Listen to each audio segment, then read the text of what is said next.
Médina Cheikh TV, notre chaîne de lumière. Médina Cheikh TV, notre chaîne de lumière. kon ba léegi da ngay gis ni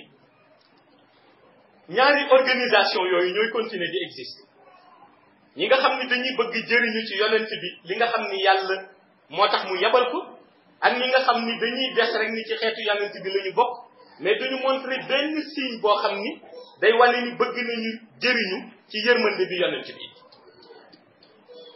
ndax nag yonent bi ña mu àndaloon muy sahaba yi kenn ku ci nekk dafa amoon taxawaay ci diine kenn ku ci nekk dafa amoon taxawaay ci diine ji jaral ko lu nekk kon nag nit mënul ñëw rek tëdd jaaxaan barke yonent bi di ko fekk loolu su fekkoon te ni war na am kon Mawlaay Cheikh Ahmadou Tijani Chérif du nu lalloo malaanu wasifa du nu lalloo malaanu xadar du ñu yee fajar pour ñuy laaj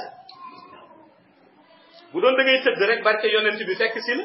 kon Cheikh Tijani Chérif mi xatmiyam kon pas-pas ak détermination bi mu wax ñu am ko ci tariqa tijaniya pour jëriñu kon loolu du ko ci fekk ndax bu dee barke yonent bi war a ñëw ci jaam yi ci xatmiya bi lay jaay waaye teewul taalibe bu ci nekk jëlloo na la engagement sa digganteeg sa borom te engagement bi mooy wa ma xalaqtu jinna wal ins illa li yaabuduni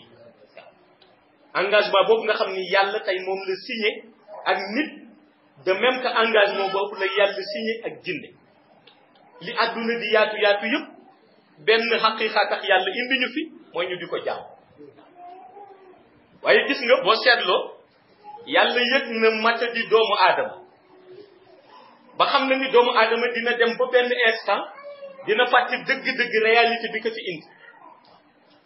moo tax mu ni afa hasibtumu annama xalaqnaakum abasan wa annakum ilayna la turjaun soo demee ba nam mu di fàtte li tax yàlla indi la ci kaw suuf wala li tax yàlla bind la na nga fàttaliku ni kon di nga ko mës a rencontré waaw kon bis boobu boo ciy def sa xel dina tax sa digganteeg yàlla di nga ko rafetal